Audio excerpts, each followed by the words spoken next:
Hello everyone and welcome sa day 4 ng ating daily devotions. At ang pag-uusapan natin today ay mula sa 1 Thessalonians chapter 1, yung first part ng verse 8. Sabi ni Apostle Paul, "The Lord's message rang out from you not only in Macedonia and Achaia, your faith in God has become known everywhere." So the title of our devotions today ay turning your daily grind into a divine mission. Purihin ang ating Panginoon. So once again, tayo po ay manalangin. Let us ask the Lord for His grace as we focus our attention on the Lord and on His Word. Let's ask God right now for the help that we need. So Panginoon, tulungan niyo po kami once more sa pagmumuni-muni namin sa salita mo, Lord God. We pray for illumination, for enlightenment. We ask you, Lord, that you open up our eyes and help us to understand the truth. So maraming salamat po, Lord. In Jesus' name, Amen and Amen. So pinag-uusapan po natin itong new creation and we're looking at the different characteristics nito sa buhay ng isang tao na nagpapatunay na indeed siya ay bahagi ng itong fulfillment ng promise ni Lord of making this new creation starting with people. Kaya unang-unang ebidensya niyan yung pagkakaroon ng different orientation ng isang tao. Kumbaga, dati-rati, we are worldly. Dati-rati, we are thinking about getting ahead in this world. Now, by the grace of God, He changes our orientation. We want to honor God, to serve God, to worship the Lord.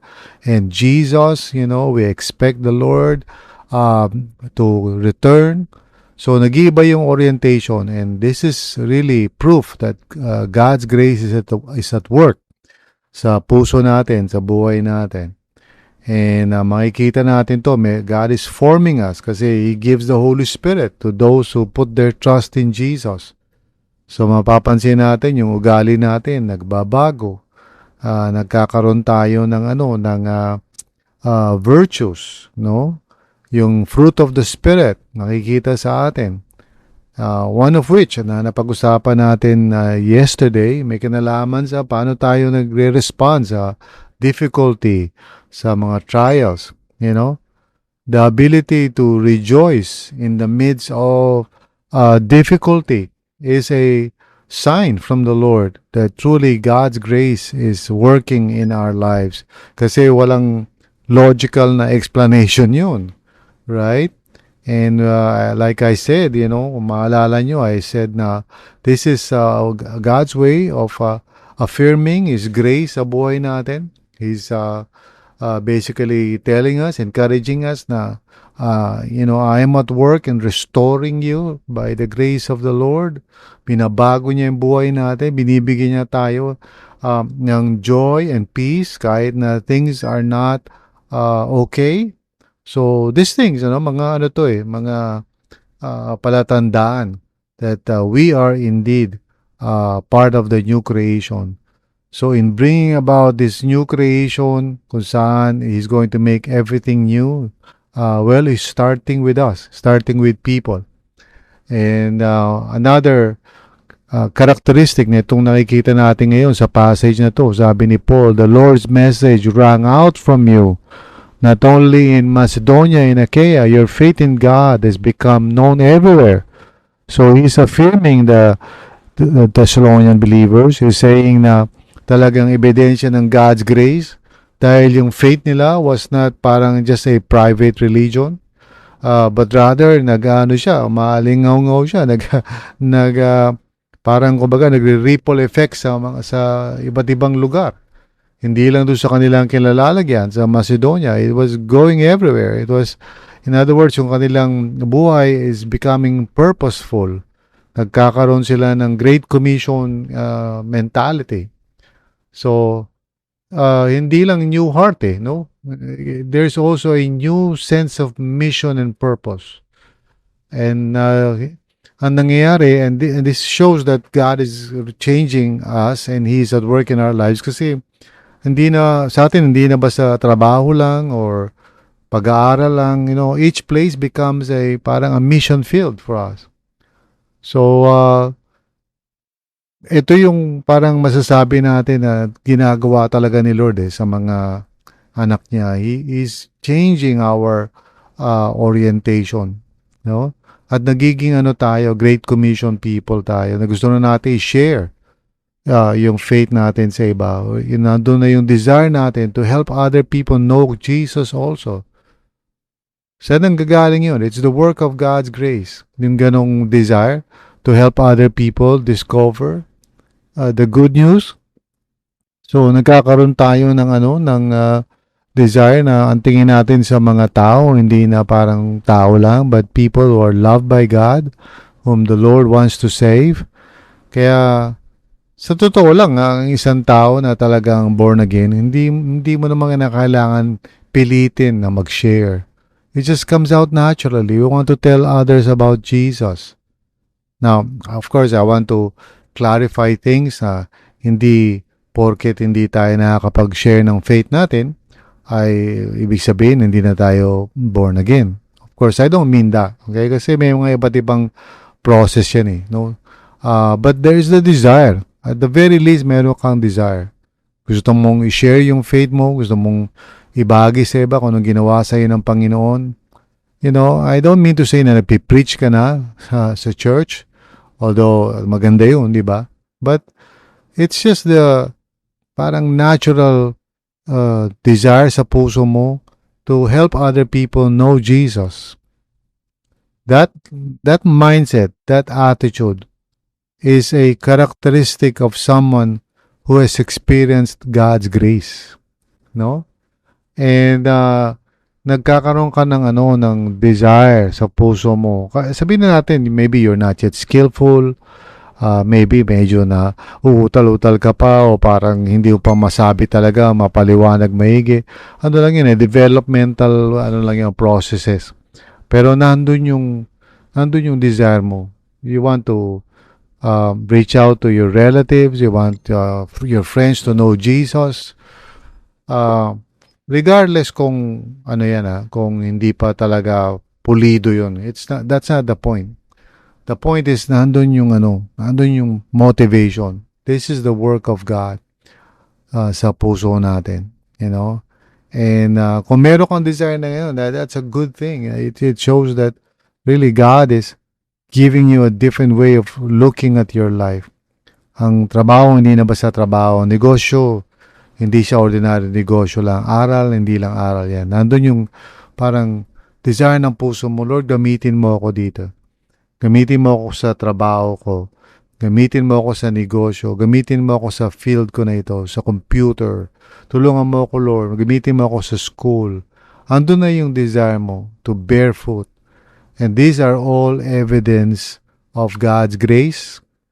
Ito yung mga characteristics ng mga new creation people, because we're not just parang living life here on earth na para lang we can just pass through and make the most of it.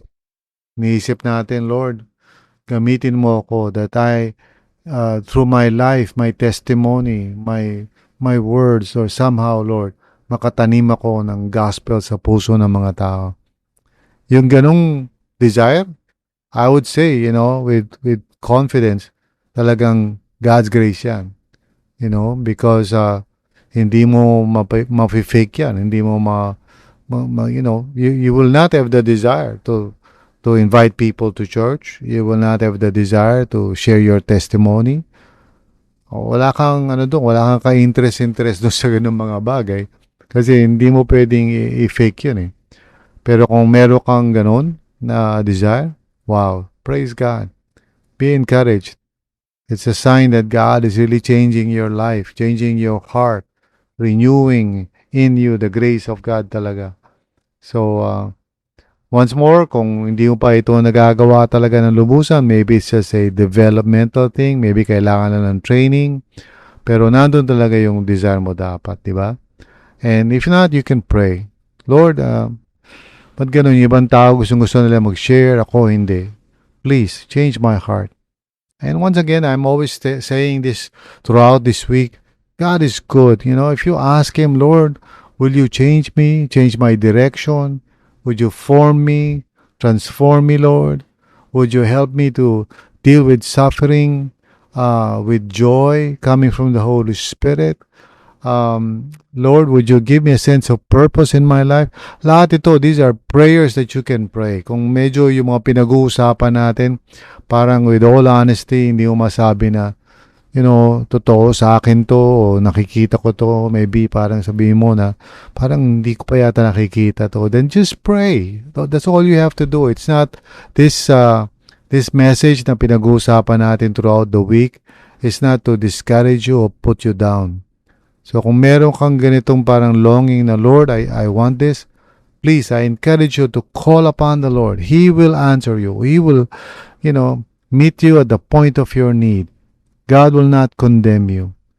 If you know somebody na hindi pa totoo ito, just keep on praying for that person kasi this is the work of God's grace. Hindi ito human effort. It's only God who changes a person's heart. It's only the Holy Spirit that can form a person the way we are talking about that. No, new creation is God's work. It's not a parang project na ginagawa natin. We cannot do it. We cannot make ourselves new creation. It is the result and the evidence of God's grace sa buhay natin. Amen? So, I hope na maging encouragement sa atin to. Either as an affirmation or maybe a way to prompt us to pray. Maybe God is inviting us to really surrender our lives to the Lord, kung meron mang ganun, or to pray for other people. So God desires that we all experience this. Okay? I do believe na gusto ng Panginoon that we will become new creation. Kasi yun ang purpose niya sa ating lahat. Amen? So, don't be discouraged. Don't be afraid. Instead, gamitin natin itong mga pinag-uusapan natin as an incentive for us to draw near to God. Again, yung iba sa atin, kailangan lang talaga training lang. Kailangan lang practice, training, mentoring. Hindi dahil hindi tayo born again. Pero siguro baka kailangan lang tayo ma-disciple, kailangan magkaroon lang tayo ng spiritual formation. So, don't immediately conclude na, oy, wala akong ganito, so siguro hindi ako born again. Maybe that's not the case. Maybe it's just a question of abiding in the Lord, focusing in the Lord. But the important thing is that this is the Lord's work. Amen? Yun ang ini-emphasize ko for this week. This is the Lord's work. Alright? Hindi ito ginagawa ng tao. The new creation, it's God's miracle work sa puso ng mga tao. So manalangin po tayo. Lord, maraming salamat sa iyo, Panginoon, for reminding us that this is your work. It's not our work, Panginoon. And whenever and if we see this, Lord, salamat. Thank you, Lord. If not, Lord, please reveal to us kung baka kailangan lang ng discipleship, kailangan lang na may mag-mentor sa amin, o kaya talagang we really need to surrender our lives to you, Panginoon. And tulungan nyo rin po kami na ito yung maging attitude namin sa mga tao sa paligid.